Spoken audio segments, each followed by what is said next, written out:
அனைவருக்கும் வணக்கம். நான் உங்கள் சரவணன். எம்பிபிஎஸ் உடைய முக்கியமான ஒரு அப்டேட்டு எம்சிசியில் எகெயின் ஷெட்யூலை பல்வேறு விதமாக பல தடவை எக்ஸ்டெண்ட் பண்ணதுக்கான நிறைய ரீசனபிள் இருக்குது. அதுக்கான பல்வேறு காரணங்களும் இருக்குது. ஸோ எம்பிபிஎஸ் அப்டேட்டில் எம்சிசியோடைய ஷெட்யூல் இன்க்ரீஸ் ஆகிருக்கிறதுனால என்ன இம்பேக்ட் இருக்கும் சார்னா பெரிய எந்த ஒரு சேஞ்ச் இருக்க போகிறதில்ல. நியூ ரெஜிஸ்ட்ரேஷன் யாரும் அலௌட் இல்லை. ஆல்ரெடி ரெஜிஸ்டர் பண்ணவங்க, சாய்ஸ் லாக் பண்ணாதவங்க, சரிங்களா? சார் நான் சாய்ஸ் பண்ண மறந்துட்டேன், இல்லை லாக் பண்ண மறந்துட்டேன் அப்படின்னு இருக்கிறவங்களுக்குலாம் அது ஓப்பனில் இருக்கும். எகெயின் உங்களுடைய நீடுக்கு ஏற்ற மாதிரியான ஆப்ஷன்ஸை வேரி பண்ணிக்கிட்டு, சரிங்களா? ஏன்னா ரீசெட்டும் பண்ண முடியாது. ஆல்ரெடி என்ன ஆல் இண்டியா கோட்டானா அந்த காலேஜஸ் மட்டும் மாடிஃபை பண்ணலாம்.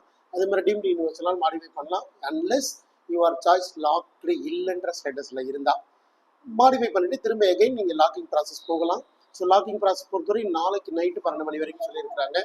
எனி டைம் உங்களுக்கு சாய்ஸ் லாக்கிங் ஓப்பனில் இருக்கும், சரிங்களா? நாளைக்கு ஈவினிங் எகைன் அந்த டைம் கொடுத்துருக்காங்க. டைம் ஷெட்யூல் படி ஃபாலோ பண்ணுவாங்க. ஸோ எகைன் எக்ஸ்டெண்ட் ஆகிருக்கு. நான் ஒரு எம்பிபிஎஸ் தேடிட்டு இருக்கிற, ஒரு பிடிஎஸ் தேடிட்டு இருக்கிற ஒரு ஸ்டூடெண்ட்டு பேரண்டாக இருக்கலாம்.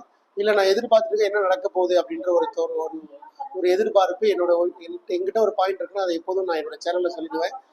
அது என்னுடைய கருத்தும் கூட, ரைட்? ஸோ எம்சிசி எக்ஸ்டெண்ட் பண்ணிக்கலாம், எந்த பெரிய சேஞ்ச் இருக்க போகிறதில்ல.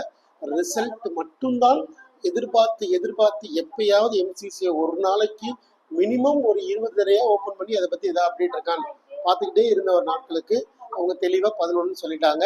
பட் பிஃபோர் தட், அதுக்கு முன்னாடி எனக்கு தெரிஞ்சால் நானே சொன்னல சொல்லிடுவேன், சரிங்களா? அதே மாதிரி எனக்கு தெரிய வரும், அதை பற்றி சொல்கிறோம். சரி, என்ன நடக்க போகுது 11ஆம் தேதி? ஸோ 12ஆம் தேதி என்ன நடக்க போகுது, 13ஆம் தேதி நான் என்ன பண்ணணும், 14 என்ன பண்ண போகிறேன், இந்த மாதிரி அடுத்தடுத்த ஈவெண்ட்ஸில் ஃபஸ்ட்டு நம்ம தமிழ்நாட்டோடைய ஆல் இண்டியா கோட்டாவோட ரிசல்ட்ல என்ன நடக்க போகுதுன்னா, கண்டிப்பாக ஆல் இண்டியா கோட்டா பொறுத்தவரை ஹையர் மார்க்கில் எந்த சேலஞ்சஸும் கிடையாது.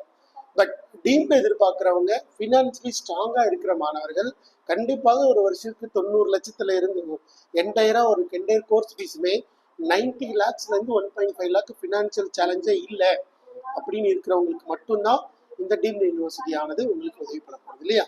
ஸோ அதுக்கும் நம்ம நிறைய மாணவர்கள் நம்ம தேடி வந்தாங்க. அவங்களுடைய குடும்ப சூழ்நிலைக்கு ஏற்ற மாதிரி லோயர் ஃபீஸ்லேருந்து ஹை ஃபீஸ் வரைக்குமே மார்க் அடிப்படையில் ப்ரிப்பேர் பண்ணி கொடுத்துருக்குறோம். ஸோ நமக்கு ரிசல்ட் தெரியும், ஏன்னா டிராஃப்டே நம்மளால சொல்ல முடியும். பட் இருந்தாலும் கூட அஃபீஷியல் ரிசல்ட் வரதுக்காக வெயிட் பண்ணுறோம். ஸோ அஃபீஷியல் ரிசல்ட் வரும். ஸோ கண்டிப்பாக அந்த ரிசல்ட் வந்தோடனே முதல் சேனலாக நம்மளுடைய சேனலில் நம்ம ரிசல்ட் கொடுக்க போகிறோம். ஸோ மறக்காமல் சப்ஸ்கிரைப் பண்ணி வச்சுக்கோங்க. மற்ற எல்லாமே அந்தந்த வீடியோக்குள்ளே சொல்கிறோம். சார் அடுத்து நான் என்ன சார் பண்ணணும்?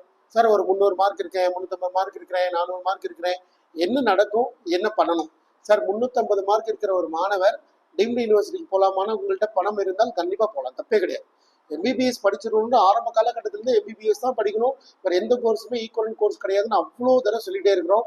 எம்பிபிஎஸ்ஸை மட்டுமே தேடுற மாணவர்களுக்கான மிகப்பெரிய அரிய வாய்ப்புகள்னா வேறு மாநிலங்களில் எல்லாத்துலேயும் கவுன்சிலிங் போர்ட்டல் ஓப்பனில் இருக்குது, சரிங்களா?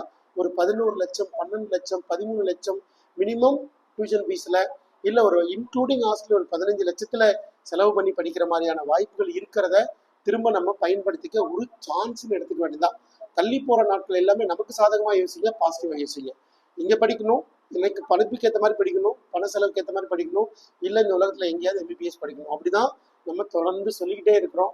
ஸோ ரிசல்ட் அப்டேட்டு இந்த வீடியோவில் நான் சொல்லணும்னு நினச்சது எம்சிசியோடைய again extended date and time, even அதை எந்த இம்பாக்டை கிரியேட் பண்ணாது அப்படின்னு இந்த வீடியோவில் பதிவு பண்ணுறோம்.